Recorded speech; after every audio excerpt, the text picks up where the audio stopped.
Hi, I'm Marick. This is my Lego room and welcome to this week's episode of BLockBlaze.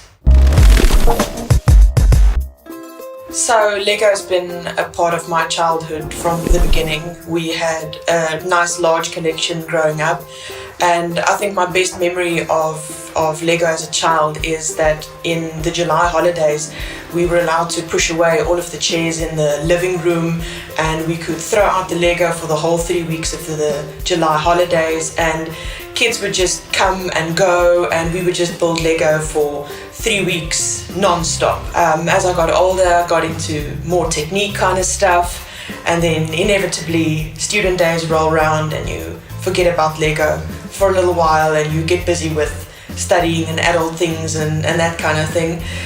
And then Lego Ideas Wally was released, and the moment I saw the photos of it, I knew I had to have this set. And some friends of mine pitched in and searched to find Wally, which was not so easy, but eventually they found one, and Brooke bought it for my birthday. And building Wally was just that amazing moment from childhood coming back and sitting there with the Lego again, and I was fascinated. There were new parts and new ways of doing things and new building techniques, which was far better than what I knew as a kid. I think within the first year or so my collection grew to about 20-25 sets, and after that first year I just started collecting a whole variety of different things.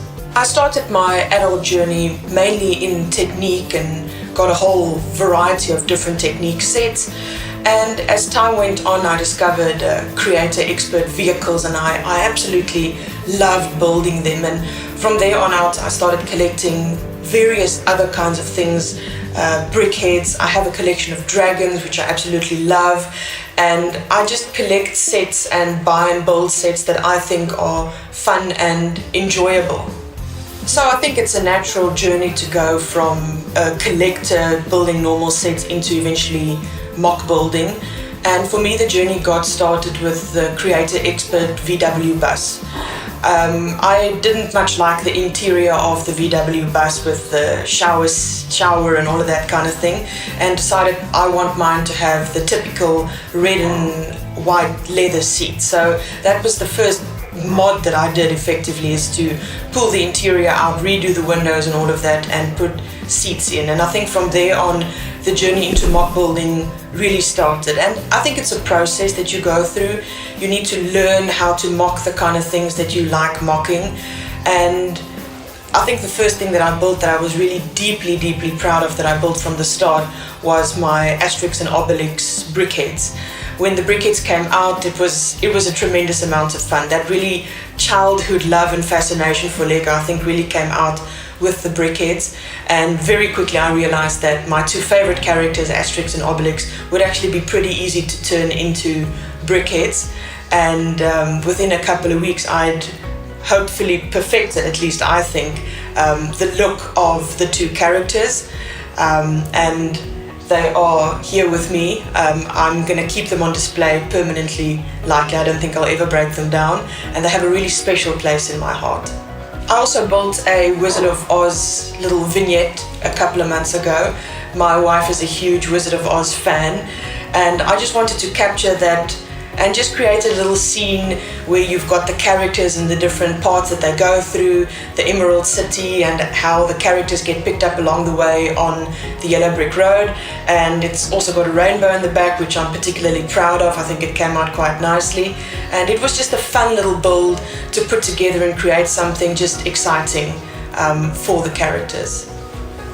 Earlier this year, Lego released a deep sea creatures set, which included a pretty nice shark, and I built the shark excitedly, and it was a really nice set. And around the same time the Lego Former was released as well, which unfortunately we didn't get in South Africa, but based on a couple of photos I saw online, I was able to recreate the base of the Former, which allows the fish to swim, and it was quite easy to retrofit the deep sea creatures onto the Former base and turn it into a nice swimming shark motion.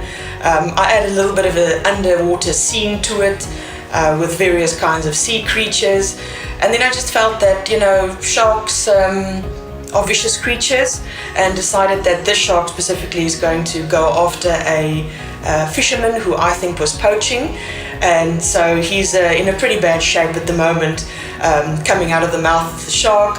And there's a diver in between, and that diver specifically is from the Aquanauts range, and it's a little inclusion of my childhood Lego coming as being as part of the new collection, because that Aquanauts one comes from when I was about 10 or 12, and I've had him all along, and he actually fits perfectly into the scene with the shark. And then it also brings in my love of technique with the little submarine that came from a Lego ship, a Technique ship that was released about 2 years ago. I'm a big fan of a builder called Jason Alleman. He's got a channel called JK Brickworks that he runs with his wife, and his speciality is kinetic models. He's built a tremendous collection of different kinetic models, and one of those models is an orrery showing how the Earth rotates around the sun. And when I saw the build, I immediately realized it would form a very, very nice base to create a little planet scene for the classic space minifigures that was released this year as part of the Lego Movie 2.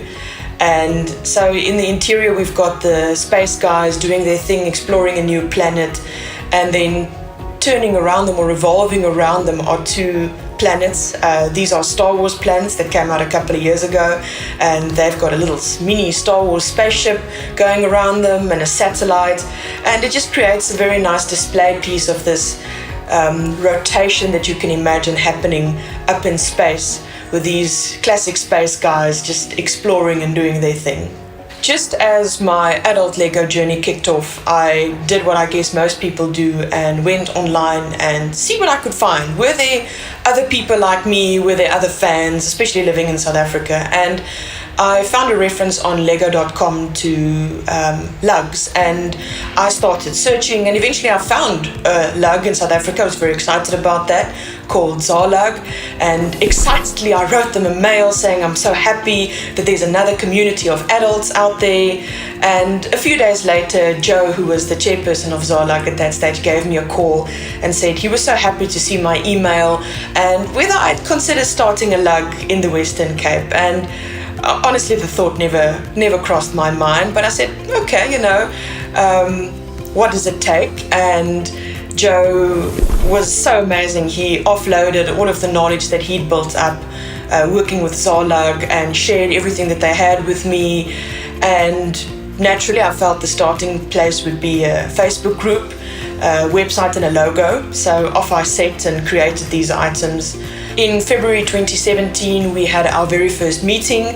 I was beyond excited that 12 people actually came to our meeting. There were a full 12 people in the Western Cape who loved Lego.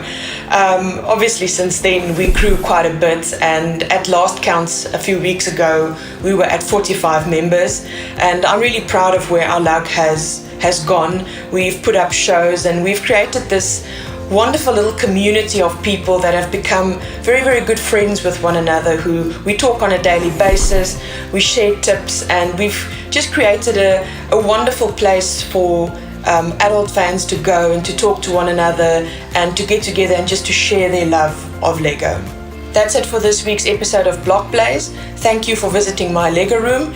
If you enjoyed the show, share it with your friends on social, and don't forget to like and subscribe.